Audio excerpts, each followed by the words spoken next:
You've been told that muscles grow because you tear them down in the gym. That soreness means progress. That more exercises mean more growth. But what if that's not only incomplete, it's misleading? If muscle growth were just about destruction, the people who train the hardest would always grow the fastest. They don't. So what actually makes muscle grow? Let's remove the myths. You train consistently. You push hard. You feel the burn. Sometimes you can't even straighten your arms the next day. Yet the mirror barely changes. Strength plateaus. Your physique looks the same. And you start questioning your genetics. You increase volume. Add more exercises. Try new splits. Still stuck. It feels like you're doing everything right, but nothing is happening. Here's the uncomfortable truth. You're probably chasing fatigue instead of stimulus. And those are not the same thing. Muscle growth comes down to one primary driver: mechanical tension, not soreness, not sweat, not how destroyed you feel. Mechanical tension is the force your muscle fibers experience while producing high effort under load. Think of your muscle like a team of tiny workers pulling on a rope. If the rope is light, only a few workers are needed.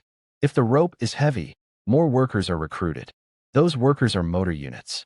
The heavier the demand, or the closer you train to failure, the more high-threshold motor units you recruit. Those are the fibers with the greatest growth potential. That's the key. Growth happens when a large number of fibers are recruited and forced to produce tension long enough to signal adaptation. Now here's the part most people miss. Muscles don't grow because they are damaged.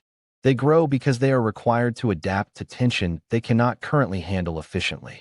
Damage is a side effect. Tension is the signal.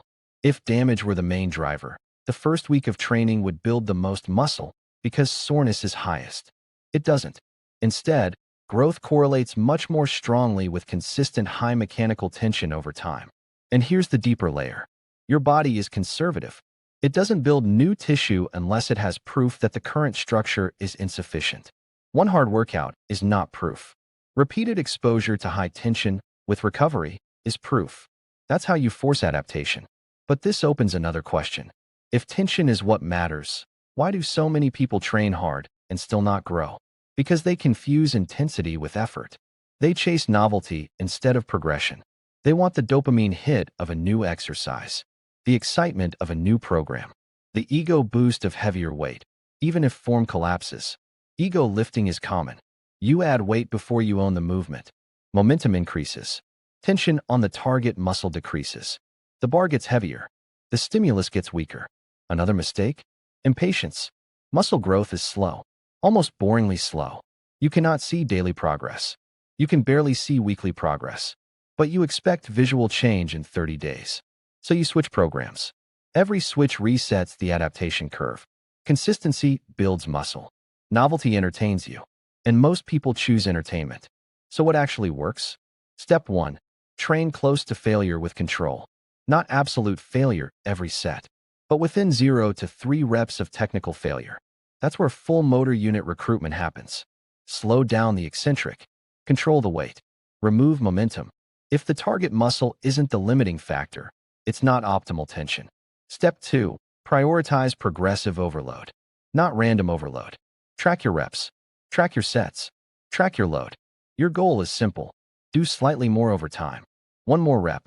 2 more kilos. Cleaner execution. Small improvements compound.